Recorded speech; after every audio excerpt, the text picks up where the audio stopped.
नमस्कार। पिछले 48 घंटे लगभग आपसे बात नहीं हुई।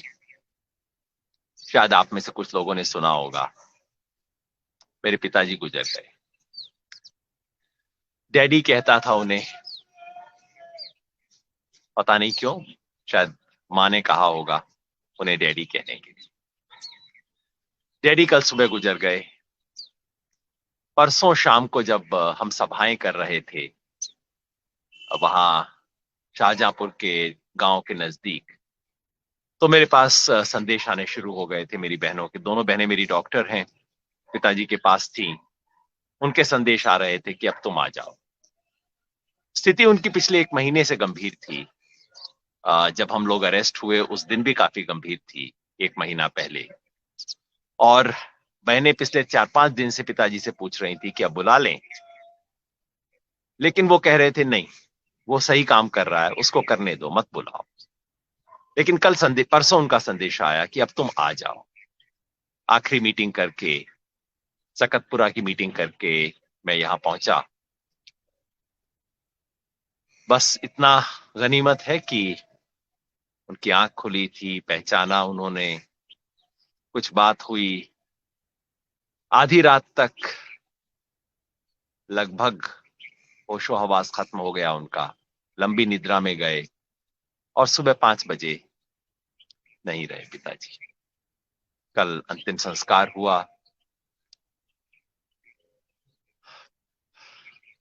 बाप के ना रहने पे क्या कहा जाए, मगर मैं सब बातें, व्यक्तिगत बात यहाँ करना नहीं चाहता।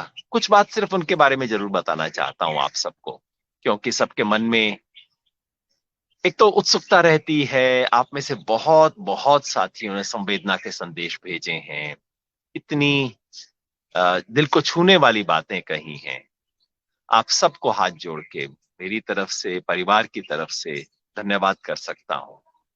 ऐसे समय पे आपका संदेश मिलता है, उसका जो संबल है, एक लगता है कि हाँ, अकेले नहीं है, कोई है, गांव है, समाज है, सब लोग हैं, आप सब लोग हैं।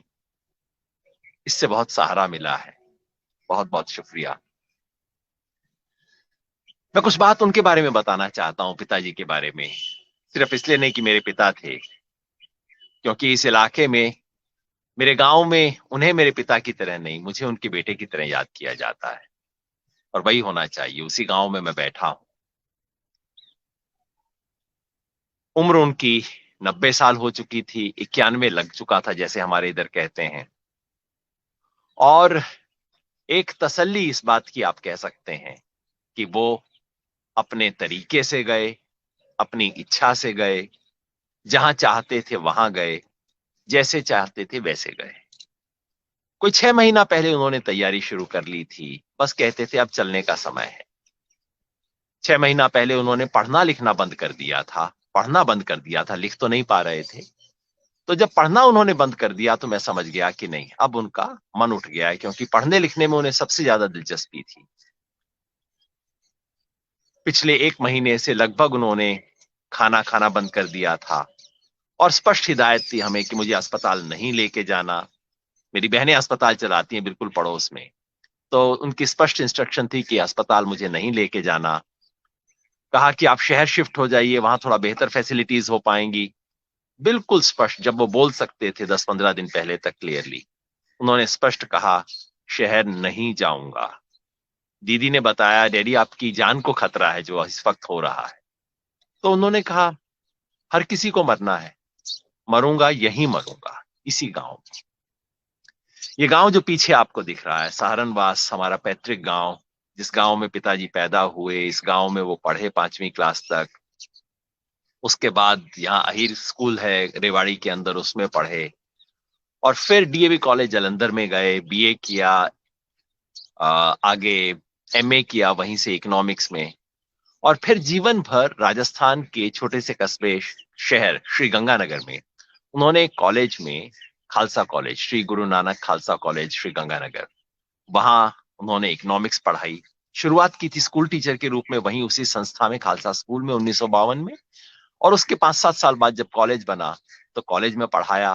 बीच में 1 साल के लिए यहाँ हरियाणा आए टीचिंग करने के लिए, लेकिन वापस गंगानगर चले गए। 1987 में वहां से रिटायर हुए, और रिटायर हुए अगले दिन सब कुछ अपना गंगानगर की प्रॉपर्टी बेच के सीधे गांव आ गए। लोग गांव से शहर जाते हैं, लेकिन पिताजी शहर से गांव आए और गांव से कभी नहीं हिले।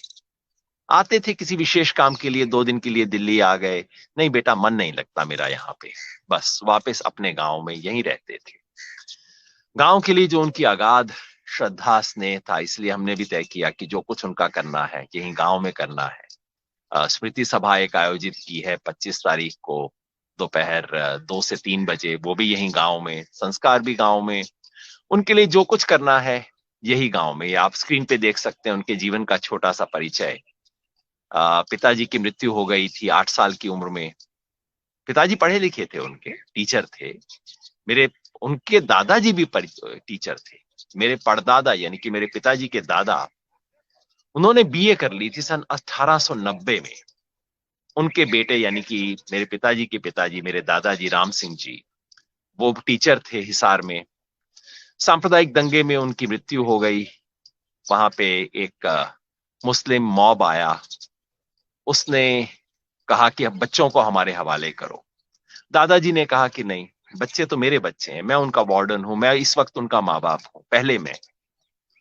और 8 साल की जब मेरे पिताजी की उम्र थी तो उनकी आंख के सामने गंडासे से उनके पिताजी यानी कि मेरे दादाजी राम सिंह जी को कत्ल कर दिया गया। उसके बाद एक तरह से पिताजी की नई जिंदगी शुरू हुई। वापस गांव आए, गांव में पढ़ना शुरू किया, और पिताजी की पढ़ाई, सारे संस्कार का कोई फायदा नहीं मिला। बिल्कुल जीरो से एक तरह से उन्होंने दोबारा जिंदगी शुरू की। लेकिन एक बहुत असर हुआ जिसके बारे में बहुत चर्चा होती है, और इसके बारे में बड़ी गलतफहमी है, बड़ी रूमर्स भी चला करती हैं, तो मैंने सोचा आपको फिर बता दूं। उस घटना का इतना गहरा पिताजी पे असर हुआ। कुछ लोगों पे असर ये होता कि वो बिल्कुल मुसलमानों को घृणा करना शुरू कर देते। ये जो कई बार जिसे आजकल हिंदुत्व और ये सब कह दिया जाता है, घृणा करो मुसलमानों से, हम हिंदू हैं, हम ये कर देंगे वो कर देंगे। पता नहीं क्यों उन्होंने वैसा कुछ नहीं किया। आ, बड़े हुए, गांधी जी का उन पे बहुत असर था, वो एक अलग जमाना था। और शायद इसलिए भी कि उन्होंने 1947 के दंगे भी देखे। ये जिस इलाका है यहाँ पे बहुत मुसलमान रहा करते थे, तो यहाँ उन्होंने दूसरी मैसेकर देखी जिसके अंदर मुसलमानों का कत्ल किया गया। तो दोनों देख के शायद उनका दिल ऐसा बदला। शायद मैं इसलिए कह रहा हूं कि वो बहुत कम बात करते थे इन चीजों के बारे में, बस वो करते थे। उनसे पूछो, बहुत कुरेद के पूछो तो कुछ 2-4 शब्द बोलते थे, ज्यादा बोलते नहीं थे।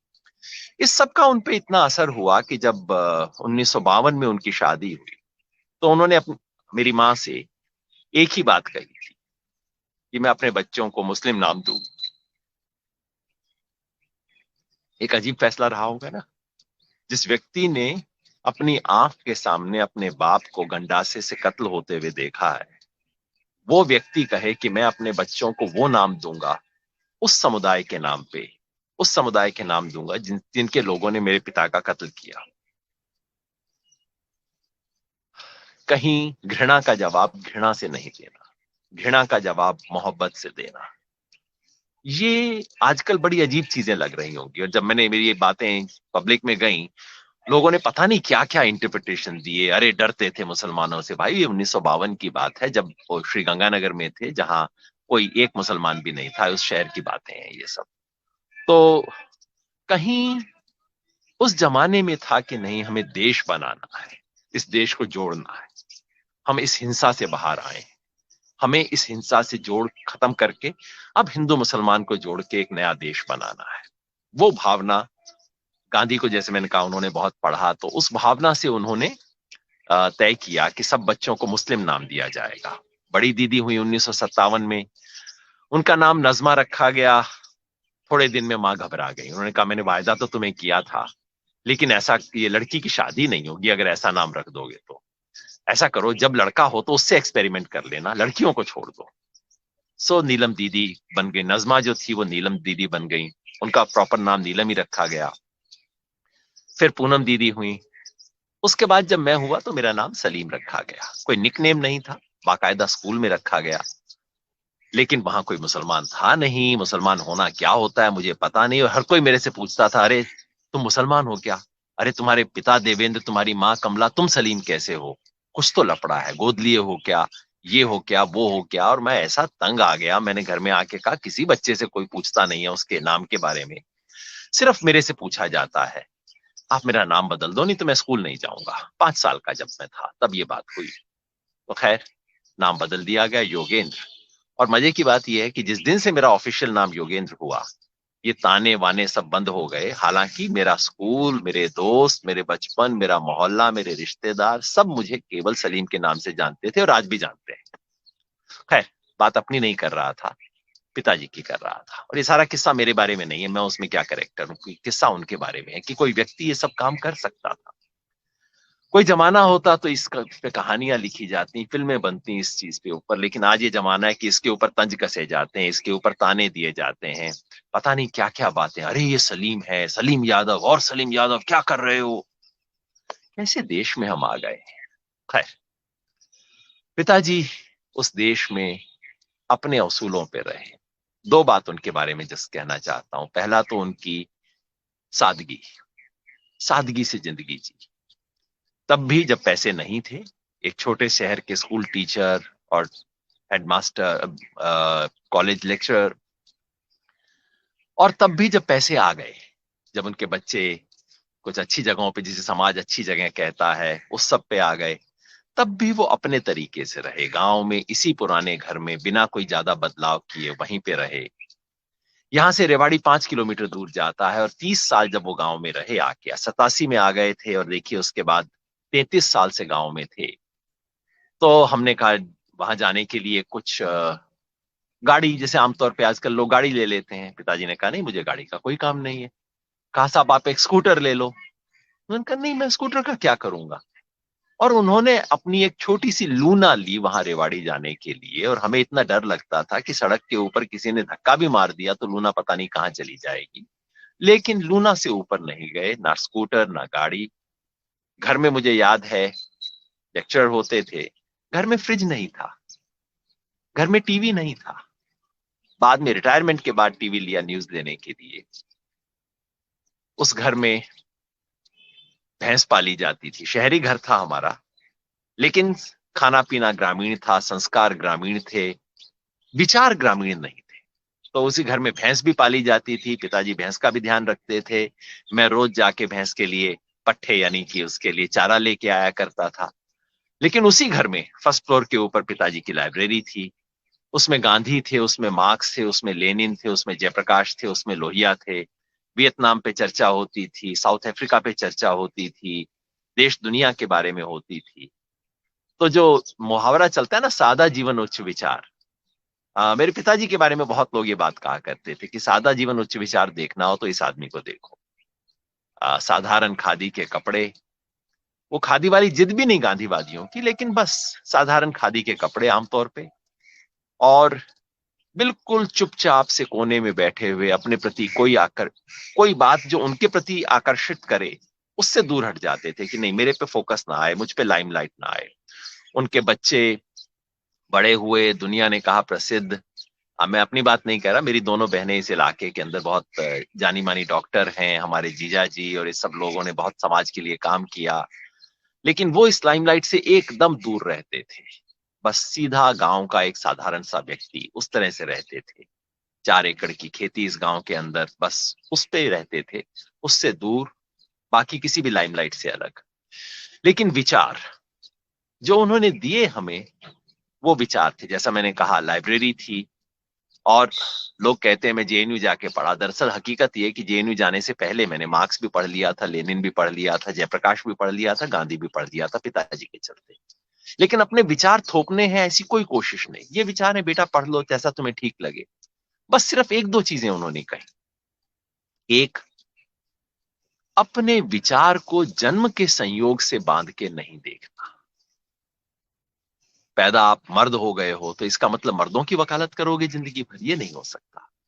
आप हरियाणा में हो इसका मतलब पंजाब के खिलाफ बोलोगे, ये नहीं हो सकता। ये चीज उन्होंने बहुत बचपन में दिखाई, कि सिखाई ये कि जन्म के संयोग से हम कुछ हो गए, इसका मतलब ये नहीं कि हम विचारों में भी अब उसकी वकालत करना शुरू करें। हमें दिमाग मिला है, मस्तिष्क मिला है, मन मिला है, हम खुद सोच सकते हैं, हम अपनी सोच लेके आगे बढ़ सकते हैं, और सोचने के लिए मैं बंधा हुआ नहीं। कमरे में 4 लोग बैठे हैं, 5वें की आलोचना कर रहे हैं, उसके खिलाफ कुछ बोल रहे हैं, तो डैडी सबसे पहले कहते थे नहीं वो कमरे में नहीं है, लेकिन अगर वो होता तो वो ये बात कहता। जो बाउंड्री के उस पार है उसकी बात सोचना। परिवार में जब किसी लड़की को, किसी औरत को परिवार में, गांव में, मोहल्ले में तकलीफ हो, तो उसे पता था कि डैडी उसकी ढाल बनेंगे। हमेशा डैडी के पास परिवार की अनंत लड़कियों को, बहुओं को, पड़ोस में औरतों को के लिए वो ढाल बन के खड़े हुए एक मर्द थे। अपने आप को फेमिनिस्ट नहीं कहा करते थे, लेकिन औरत की बात सुननी है, उसके लिए खड़ा होना है, उसके साथ खड़ा होना है। गांव में जाति का सवाल था। दलित समाज के साथ यहां भी दुर्व्यवहार होता है। जिस जाति में मेरा जन्म हुआ है उसके लोग भी करते हैं, खूब दुर्व्यवहार करते हैं, क्योंकि जमीन तो जिस जाति का में मेरा जन्म हुआ है उसके पास है। उसकी बात करना। उनके गांव में अंबेडकर लाइब्रेरी खुली, पिताजी उसके साथ हमेशा। गांव में आके खुद उन्होंने भी एक लाइब्रेरी चलाई 3-4 साल, लेकिन पढ़ने वाले लोग नहीं मिले, उन्हें बंद करनी पड़ी। तो गांव की अंबेडकर लाइब्रेरी उन्होंने चलाई। छोटे छोटे सामाजिक काम किए। लेकिन विचार में पहला काम ये कि अपने संयोग से बंध के नहीं सोचना, उससे ऊपर उठ के सोचना है। वकील नहीं बनना, जज बनना है, फेयर होना है।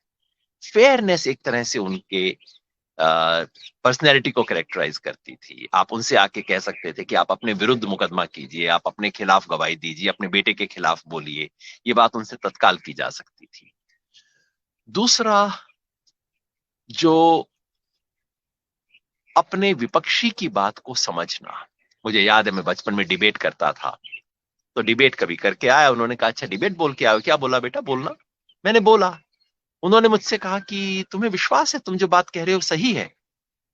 मैंने कहा जी वो टीचर ने लिख के दिया था, स्कूल में था मैं 8वीं क्लास में। मैंने कहा टीचर ने लिख के दिया था, मैंने बोल दिया। मैंने कहा लेकिन मुझे तुम्हारी आंख से लगा कि तुम्हें विश्वास नहीं है। मैंने कहा जी एक्चुअली बात तो गलत है। क्योंकि गलत बात है तो बोल क्यों रहे थे? मैंने कहा जी डिबेट थी, मेरे को उन्होंने बोला था पक्ष में बोलने को, मैंने बोल दिया। तो उन्होंने प्यार से बैठाया, बेटा कभी वो मत बोलना जिसमें तुम्हें विश्वास ना हो। ऐसी बात कभी नहीं बोली। मैंने कहा जी फिर मैं डिबेटिंग टीम में नहीं आऊंगा, वो रह जाएगा। उनका कोई बात नहीं, एक ट्रॉफी नहीं आएगी, एक मेडल नहीं आएगा। और डिबेटिंग में मेरे को बहुत मेडल वेडल मिला करते थे एक जमाने में। उनका वो नहीं आएगा, लेकिन वो मत बोलो जिसमें तुम्हें विश्वास ना हो। तुम्हारी आंख में दिखना चाहिए कि तुम्हें विश्वास है जो तुम बोल रहे हो। दूसरा, उन्होंने एक और मेरी डिबेट सुनने के बाद बोला कि अच्छा तुम्हें लगता है कि तुम्हारे ओपोनेंट की कोई बात सच्ची नहीं है? मैंने कहा जी बात तो सच्ची है। उन्होंने कहा क्या क्या? मैंने कहा जी उनके 3 तर्क तो उनके भी बहुत अच्छे हैं। सो उनका पर तुम स्वीकार क्यों नहीं कर लेते इस चीज को? मैंने कहा जी अगर मैं स्वीकार कर लूं डिबेट के अंदर तो मैं तो डिबेट हार जाऊंगा। उन्होंने कहा लेकिन तो तुम उनकी बात से सहमत हो? मैंने कहा नहीं नहीं, उनकी 3 बात से सहमत हूं, लेकिन कुल मिला के उनकी बात गलत है। सो उन्होंने कहा फिर तुम ये क्यों क्यों नहीं कह देते कि जाके कहो, शुरू में ही कह दो कि मेरे विपक्षियों की 3 बातें सही हैं, लेकिन पूरे संदर्भ में देखा जाए तो जो तर्क वो बना रहे हैं वो गलत है। ये मेरे लिए बहुत बड़ी बात थी। वो बात, इन 2 बातों को मैंने जिंदगी भर गांठ बांध लिया। आज जब लोग मुझे कहते हैं टेलीविजन में आप बोलते हैं, आप अच्छे तर्क देते हैं, ये करते हैं वो करते हैं, सच बात ये है जो मैं बोलता हूं उसका 80-90% पिताजी की देन है। उन्होंने वो फ्रेम दिया जिसमें मैं सोचता हूं, उन्होंने वो सिखाया, और एक जो एक फेयरनेस का सेंस। और लोग अक्सर मुझसे कहते हैं कि अरे आप गुस्सा नहीं होते। ये भी सीधा उनका स्वभाव था। गुस्सा तो होते थे, ऊंचा कभी नहीं बोलते।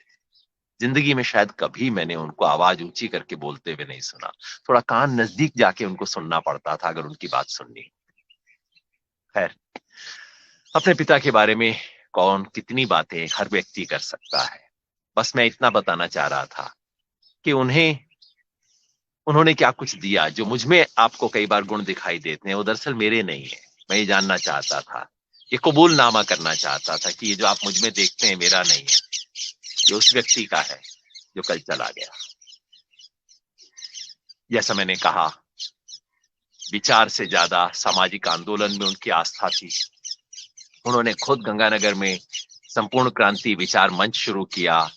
रिटायर होके हरियाणा आए तो हरियाणा में संपूर्ण क्रांति यात्रा की, संपूर्ण क्रांति मंच की स्थापना की, तमाम तरह के एक्टिविस्ट को सपोर्ट किया। जीवन भर जो भी उनके पास पैसा था पेंशन का बचा हुआ, एक्टिविस्ट लोगों को सपोर्ट करते थे और चाहते थे कि मैं सामाजिक राजनीतिक काम करूं। मेरे 10वीं में बहुत अच्छे नंबर आ गए थे तो लोगों ने कहा कि अरे बच्चे को आर्ट्स क्यों दिलवा रहे हो, इसको साइंस दिलवाओ, आईआईटी जाएगा, ये करेगा। तो वो कहते थे हमेशा नहीं, आईआईटी जाना, इंजीनियर बनना, आईएएस बनना ये छोटे काम है, समाज को बदलना, समाज की दिशा बदलना ये बड़ा काम है। इसलिए वो चाहते थे कि आर्ट्स पढ़ें, ह्यूमैनिटीज पढ़ें और सामाजिक काम करें। जैसा मैंने बताया, जब मैं इस पूरे आंदोलन में शामिल था उन्हें पता था, हर दूसरे दिन खबर भी ले लेते थे, अच्छा कहाँ है सलीम, क्या कर रहा है। और दीदी कहती थी बुला लें, तो वो कहते थे नहीं, बुलाओ नहीं। आंदोलन, इस आंदोलन के साथ उनका मन था, आंदोलन को उनका आशीर्वाद था, उनका सहारा था। बहुत कम भावना के व्यक्ति थे, कम बोलते थे। परसों आया, कभी भी, जैसे मुझे पूरी जिंदगी में याद नहीं उन्होंने मुझे कभी गले लगाया हो, कभी मुझे गोदी उठाया हो। बहुत उस लिहाज से बहुत सूखे, रूखे तो नहीं, बहुत बहुत अपनी भावनाओं को व्यक्त न करने वाले व्यक्ति थे। परसों आया, उन्होंने हाथ बढ़ाया, हाथ पकड़ा मेरा, मुझे लगा बस इसी में आशीर्वाद था। बोले नहीं, बोल पा नहीं रहे थे, कुछ बोल रहे थे वो आवाज हमें समझ नहीं आती थी क्या बोल रहे हैं। तो बस उन्होंने हाथ उठाया, उनसे जुड़े और समझिए उनका आशीर्वाद है।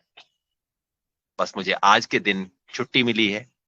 छुट्टी इसलिए मिली है क्योंकि आज बुधवार का दिन है और हमारे यहाँ कहा जाता है कि बुधवार के दिन ये गमी के अंदर जाते नहीं, आते नहीं है, बैठते नहीं है। तो आज का दिन आंदोलन को दोबारा ज्वाइन करूंगा पिताजी के आशीर्वाद के साथ। शाहजहांपुर भी जाऊंगा, सिंगू बॉर्डर में मीटिंग है जिसमें तय होगा कि सरकार को क्या जवाब देना है। किसान संगठनों ने एक अपना ड्राफ्ट बना लिया है, सब उस पर बैठ के विचार करेंगे, उसके बारे में निर्णय होगा। आंदोलन जारी रहेगा। एक यात्रा का अंत हुआ है, लेकिन जिस बड़ी यात्रा में पिताजी चाहते थे मैं रहूं, समाज रहे, हम सब रहे, उनके आशीर्वाद से उसी यात्रा में आगे बढ़ेंगे, सबके साथ रहेंगे। आप भी जुड़िएगा। पिताजी के लिए आपने जितने संदेश भेजे, जितना स्नेह से भेजा, एक बार फिर हाथ जोड़ के मेरी तरफ से, दीदी की तरफ से, माँ की तरफ से, सबकी तरफ से बहुत बहुत धन्यवाद। और अब जैसा पिताजी कहते, बस ये बातें बंद करो, काम पे लगो, आंदोलन पे लगिए। आज याद रखिएगा, आज आंदोलन की तरफ से एक विशेष अपील है। वो अन्नदाता जो 3 वक्त हमारे लिए खाना हमारी टेबल पे रखता है, उस अन्नदाता की स्मृति में एक खाना स्किप कीजिए, एक खाना छोड़िए। दोपहर लंच का हमने कॉल दिया है, लेकिन लंच नहीं, डिनर, जो आप समझें। अन्नदाता की स्मृति में एक खाना आप भी छोड़िए। इस आंदोलन में वो आपका योगदान होगा। बहुत बहुत धन्यवाद।